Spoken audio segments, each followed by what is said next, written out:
2006 में मैंने 10वीं पूरी की। 21 मार्च को मेरी परीक्षा खत्म हुई थी और 24 मार्च को मेरे पापा की डेथ हो गई। हमारी छोटी सी बाइसिकल रिपेयरिंग की दुकान है।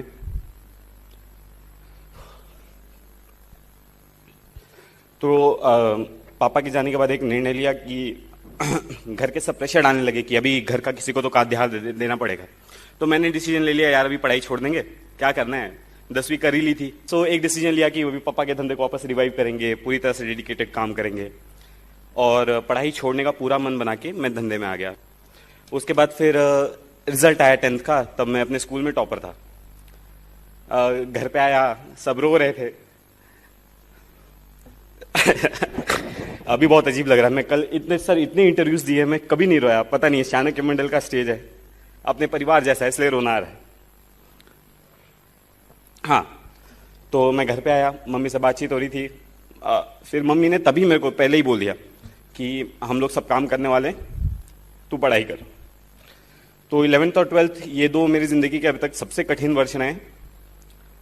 मेरा उस समय शेड्यूल ऐसा था, मैं सुबह 7 बजे 6 बजे उठता था, निकलता था 7 बजे कॉलेज, 1 बजे वहां से, 2 बजे से रात को 10 बजे तक मैं ट्यूशन्स पढ़ाता था। मेरी बहन स्कूल में पढ़ाती थी, ट्यूशन्स पढ़ाती थी। मेरे को 1 मिनट सेटल होने देंगे? या प्लीज। ओके।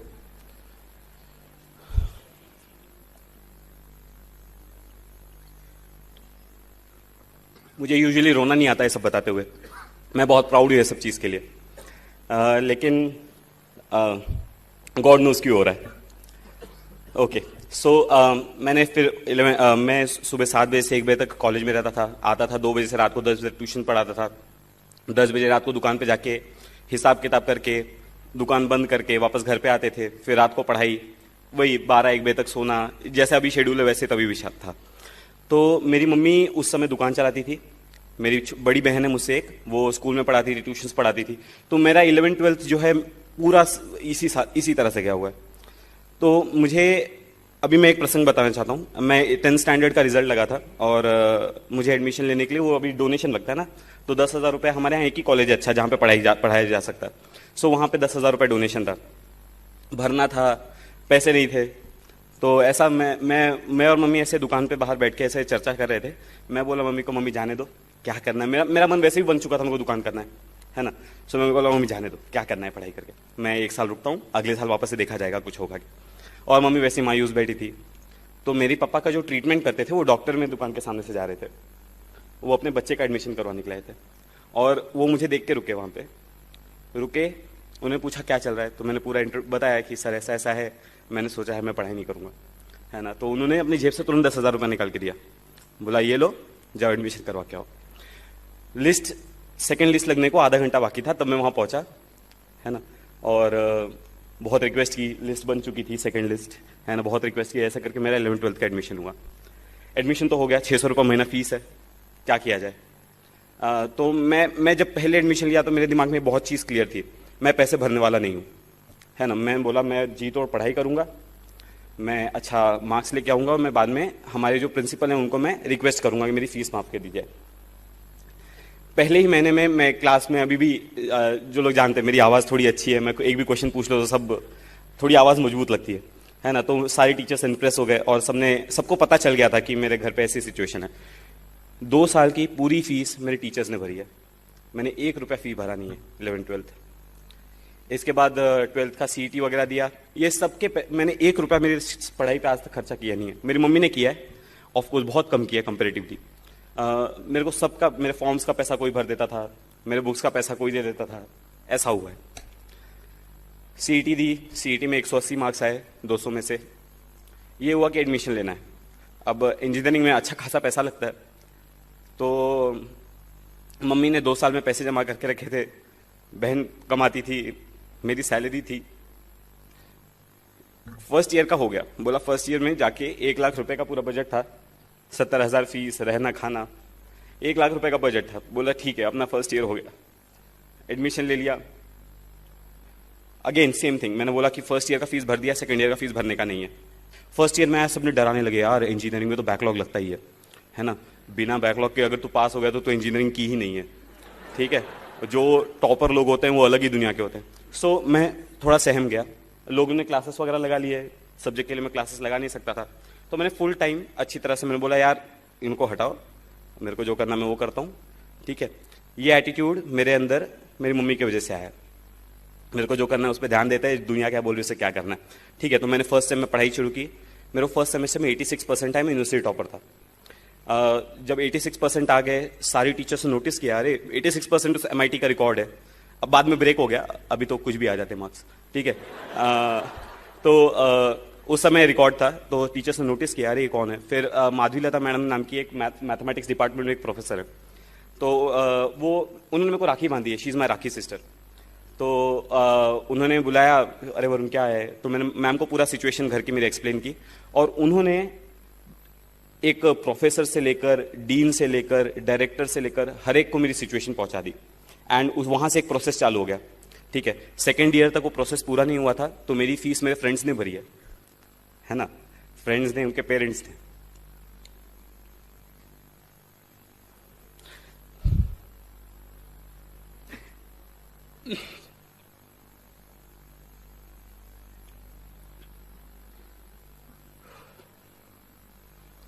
मेरा एक फ्रेंड शायद यहीं बैठा है, भी आया है, मैसेज आया था।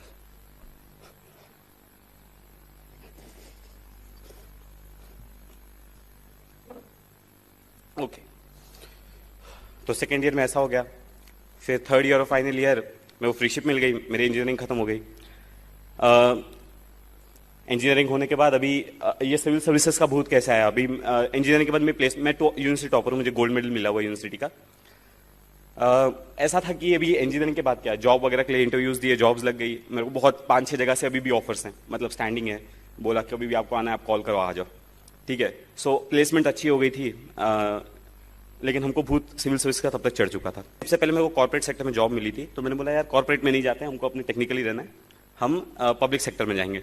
पब्लिक सेक्टर की तैयारी, मतलब गेट वगैरह की, मैंने गेट थर्ड ईयर में दी थी, मेरा रैंक 384 आया, फाइनल ईयर में दी 143 आया। बोला यार अब तो सेट है, IIT मिल रहा है, सब मिल रहा है, किसी भी कंपनी में जॉब मिल जाएगा।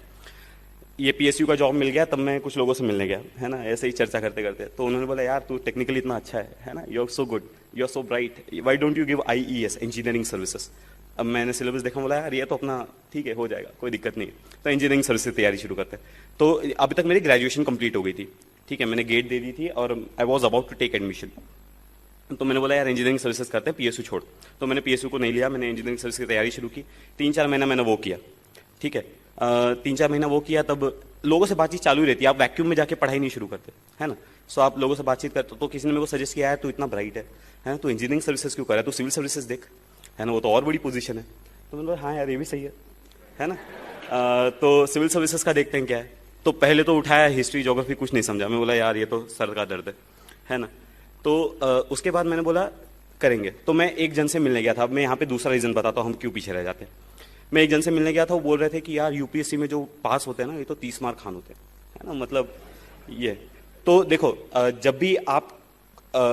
जब आप खुद को सब स्टैंडर्ड समझने लगते हो कि यार वो 30 मार्क खाने में सब स्टैंडर्ड हूँ, है ना, एक्स्ट्रा ऑर्डिनरी और सब स्टैंडर्ड में कभी कॉम्पिटिशन नहीं होता, ठीक है। अगर आप खुद को सब स्टैंडर्ड मान लिए हैं तो आप कभी एक्स्ट्रा ऑर्डिनरी से कम्पीट ही नहीं कर सकते, है ना। तो मैं जब उनसे मिलने गया था, तो मैंने उनको बोला था कि वो होगा 30 मार्क खान, मैं भी 30 मार्क खान हूँ। घर का फाइनेंशियल कंडीशन ठीक नहीं था, तो मम्मी बोल रही थी यार अब तो जॉब करना है, अब मैं थक गई हूँ, मेरे को पैसे चाहिए अभी, और मेरे को सिविल सर्विसेज का भूत चढ़ा था। तब मैं मम्मी 10-15 दिन मेरी मम्मी मेरे से बहुत नाराज थी, बोलती नहीं थी, बातचीत हमारी होती थी, लेकिन आपको समझता है राइट, मम्मी और बेटे का एक कनेक्शन होता है, आपको समझने लगता है कि आपकी मम्मी आपसे नाराज है। लेकिन तब तक मेरी ज्वाइनिंग की डेट जा चुकी थी, मम्मी भी कुछ कर नहीं सकती थी, तो मम्मी ने भी फिर मेरे को सपोर्ट किया। बाद में मेरी मम्मी ने मेरे को फुल सपोर्ट किया किसी भी तरीके से। अब आ गया जनवरी का टाइम, जनवरी 2013 मैंने डिसीजन लिया कि मुझे सिविल सर्विसेज करना है। जनवरी 2013 मैंने प्रिपरेशन शुरू की। मई 2013 में मैंने डिसाइड किया कि मेरे को प्रीलिम्स देनी है। मेरे पास 4 ही महीने थे प्रिपेयर करने के लिए, तब तक मैंने कुछ नहीं पढ़ा था, ठीक है। 4 महीने में पढ़ाई कैसे करनी है मैं लेक्चर्स में बहुत बार डिस्कस करता हूँ, मैं अभी उस पर 2-2 घंटे के लेक्चर्स लेता हूँ उस पर, ठीक है। तो 4 महीने में मैंने न्यूज़पेपर्स पे बहुत ज़्यादा फोकस किया, कुछ सब्जेक्ट सेलेक्ट किए, प्रायोरिटाइज किया, सारे सब्जेक्ट्स नहीं किए। मैंने एंशिएंट हिस्ट्री, मिडिवल हिस्ट्री आज तक नहीं पढ़ी है, ठीक है। और मुझे अभी भी कुछ क्वेश्चंस पूछ लेता हूँ, वहाँ से कभी कभी चला जाता हूँ यार, नहीं अपना अपनी बस की बात नहीं है। तो मैंने बहुत सिलेक्टेड स्टडी की, बहुत फोकस स्टडी की। 4 महीने में मैंने प्रीलिम्स दी। अब प्रीलिम्स देने के बाद एक फीलिंग आ जाती है, यार अपना प्रीलिम्स क्लियर हो रहा है, ठीक है। सो मैं एग्जाम हॉल के बाहर निकला तो अरे वो फीलिंग थी, अरे यार अपना प्रीलिम्स क्लियर हो जा रहा है, अब मेंस की तैयारी करना शुरू करना है। ओके ठीक है, मेंस की तैयारी शुरू। अब मेंस के लिए ऑप्शनल सेलेक्ट करना है। अब ऑप्शनल में लोगों से पहले बात की थी तो बोला था ज्योग्राफी ऑप्शनल अच्छा है, पबैड अच्छा है, बहुत लोग लेते हैं। तो मैंने ज्योग्राफी की पढ़ाई शुरू की। ज्योग्राफी पढ़ा, वो सविंद्र सिंह उठाया, अरे यार ये क्या बोल रहा है, 2 चैप्टर्स हुए, 2 चैप्टर्स इतने ज्यादा हो गए कि कुछ समझ नहीं रहा था। मैं बोला यार ज्योग्राफी अपने बस की बात नहीं है, हटाओ। पबैड उठाया, वो थिंकर्स की लिस्ट, अरे बाप रे सर दुखने लगा, तो पबैड हटाया। उसके बाद मैंने एंथ्रो उठाया, वो हटाया, साइकोलॉजी उठाया, वो हटाया। अब इसमें जो है अब तक प्रीलिम्स का रिजल्ट आ गया था मेरा, ऑप्शनल फाइनल नहीं हुआ था। अब ऐसी हालत में क्या किया जाए, मैं चिन्मय भैया के पास गया, अरे चिन्मय भैया ये क्या हो गया है ना, मेरे को समझ में नहीं आ रहा मैं क्या करूं। तो चिन्मय भैया ने बोला एक काम कर, तो अब तू पोल साइंस पढ़ के देख, ठीक है। तो मैंने पोल साइंस की शुभ्रा रंजन की बुक है, मैंने वो उठाई और वो काफी सिंपल लैंग्वेज में लिखी है, तो मैं वो पढ़ा। मैं बोला हाँ यार ये जम रहा है अपने को। लेकिन तब तक मेरा तो अभी भी फाइनल नहीं हुआ था, मेंस के फॉर्म भरने का मौका आ गया था, है ना। अब मैं डिटेल एप्लीकेशन फॉर्म भर रहा था, तब मैं सारी बुक सामने लेके बैठा था, ज्योग्राफी की, हिस्ट्री की, है ना, और मैं सोच रहा था मैं ऑप्शनल कौन सा भरूं, ठीक है। सो फाइनली मैंने वहां पे पोल साइंस डाला और उसके बाद मैंने पोल साइंस लिया, बोला अभी ये सब साइड हटाएगा, मेरा ऑप्शनल पोल साइंस है, ठीक है। तो ऐसे करने के बाद मैंने पोल साइंस की प्रिपरेशन शुरू की। दिसंबर में मेंस थी। मेंस में मेरा GS1 GS2 का पेपर बहुत खराब गया था, मतलब मैं ऋषिकेश भैया मेरे साथ ही थे, है ना। और GS1 का पेपर निकलने के बाद मैं डिप्रेस था, मैं खाना नहीं खाया था, वो ब्रेक होता है बीच में 2 घंटा। मैं बोल रहा था भैया मैंने 125 का अटेम्प्ट किया है 250 में से, वो बाद में ज्यादा था, मैंने उस समय मिस कैलकुलेट किया था, हाँ ठीक है। तो भैया मैंने इतना कम अटेम्प्ट किया है, हाँ। तो मैं एकदम प्रेशर में था, लेकिन अटेम्प्ट कम ही है। तो मुझे ऐसा लगता है मेरा रीजन क्या है सेलेक्ट होने का, मेरा अटेम्प्ट बहुत कम है। मैंने मेरे आंसर्स को हमेशा ओरिजिनल रखा है। मैं 10th स्टैंडर्ड से 11th स्टैंडर्ड से मैंने कभी डाइजेस्ट फॉलो नहीं किया कोई, मैं अपने आंसर्स खुद बनाता हूँ। मैं नोट्स मेकिंग का मैं सबको एडवाइस देता हूँ कि नोट्स बनाने चाहिए, 4 फायदे हैं वगैरह वगैरह। नीचे बैठे थे, रिजल्ट आने वाला, मेरे को चिन्मय भैया का मैसेज आया कॉन्ग्रेचुलेशंस करके। तो मैं चिन्मय भैया को फोन लगाया, भैया आपने रिजल्ट देखा क्या? तो भैया बोले हाँ कॉन्ग्रेचुलेशंस। हाँ तो मैंने पूछा भैया आपने रैंक देखी क्या मेरी कितनी है? तो भैया ने बोला 32। मैं बोला हाँ 32 कितना, 132 232 कितना 32, है ना। सो भैया ने बोला नहीं ओनली 32। मैं बोला अरे बाप रे। तो मुझे पहले तो विश्वास ही नहीं हुआ, अरे यार अपनी ओनली 32 रैंक है ना। सो ये विश्वास नहीं हुआ क्योंकि मुझे पता नहीं था कि यूपीएससी आंसर्स कैसे इवैल्यूएट करती है। मुझे ऐसा लगता था कि वो अटेम्प्ट कितना है इस पर डिपेंड कर रहा है, ठीक है। लेकिन मुझे अभी ऐसा लगता है कि अगर आपके आंसर्स ओरिजिनल है तो आप अगर अटेम्प्ट थोड़ा कम भी होगा तो आप सिलेक्ट हो जाओगे। आपसे जो गलतियां हो गई हैं आपके और सोचने से वो गलतियां करेक्ट नहीं होंगी, ठीक है। आपका काम ये है जो गलतियां हो गई हैं उनको कॉम्पेंसेट करने के लिए आगे की आप प्लानिंग कैसे कर रहे हो। मैं बैकलॉग्स कैसे क्लियर करता था मैं ये बताता हूं, मैंने क्लास में बहुत बार बताया। हम जब न्यूज़पेपर में पढ़ते हैं तो आपको 10 टर्म्स नए दिखाई देते हैं, है ना, कि यार मेरे को ये 10 टर्म्स की स्टडी करनी है आज। तो मैं एक नोटबुक बनाई थी, मैं उसमें वो सारे टर्म्स लिखता था कि आर्टिकल 72 पढ़ना है, प्रेसिडेंट के पावर्स पढ़ने हैं, ठीक है, ऐसे। उसके बाद मैं जब न्यूज़पेपर पढ़ के हो जाता था तो मैं इंटरनेट पर रोज 2 घंटा का मैंने टाइम रखा था कि 2 घंटा बैठ के वो टॉपिक्स के ऊपर सर्च करना है। तो इंटरनेट पे बैठे तो कई बार क्या होता है 10 टॉपिक्स आपने लिखे तो 5 ही टॉपिक्स हो पाते हैं। किसी दिन अपने को आलस हो जाता है तो अपन 2 घंटे की जगह 1 ही घंटा पढ़ते हैं, ठीक है। सो ऐसे करके वो 5 हो गए तो दूसरे दिन में चले जाते हैं, तो आपके दूसरे दिन ऐसे बैकलॉग जो है बढ़ता जाता है। तो कई बार क्या होती है वो लिस्ट बहुत लंबी हो जाती है, फिर एक दिन सडनली टेंशन आने लगता है, यार ये लिस्ट इतनी लंबी हो गई, है ना, अब इसको क्लियर करने में अपना पूरा दिन जाएगा। तो जब ऐसा होता था तब मैं उसके नीचे एक लाइन ड्रॉ करता था और बोलता था आज से नया लिस्ट चालू करेंगे, ठीक है। सो अभी जो गलतियां हो गई हैं, ठीक है, उनको करेक्ट करना चाहिए। न्यूज़पेपर के केस में काम करता है क्योंकि न्यूज़पेपर में चीजें रिपीट होती है ना। आपने जो 1 महीने पहले पढ़ा था अगर वो इंपॉर्टेंट होगा तो उसको कोई ना कोई फॉलो अप करेगा, ठीक है। तो आपको फ्यूचर में वो चीज दिखेगी, आप फ्यूचर में उसको वापस से इंटरनेट पर रेफर कर सकते हैं। तो मैंने न्यूज़पेपर के केस में ये बैकलॉग क्लियरेंस का केस चलता है, ठीक है। सो इस तरह से मैंने मेरी यूपीएससी की तैयारी की, मेंस क्लियर हो गए, ठीक है। अभी इंटरव्यू में क्या करना है ना। इंटरव्यू में जाते टाइम मैंने तो पढ़ाई ज्यादा की नहीं है ना। मैं जनवरी में प्रिपरेशन शुरू किया है, लोगों के पास एक्सपीरियंस होता है कि इस सब्जेक्ट को कैसे हैंडल करना है। सो मुझे पता नहीं था क्या करना है इंटरव्यू में। तो यूपीएससी इंटरव्यू बहुत कॉर्डियल होता है, बाहर जैसे लोग डराते हैं ना वैसा बिल्कुल नहीं है। जो लोग इंटरव्यूज नहीं दिए ना वो डराते ज्यादा है। जो इंटरव्यूज देके आए हैं आप उनसे बात करेंगे ना तो वो बताएंगे नहीं यार मस्त है, चिल रहते हैं, आराम से जाओ देख के आओ। तो उसके बाद आज का दिन है, मैं आपके सामने खड़ा हूं।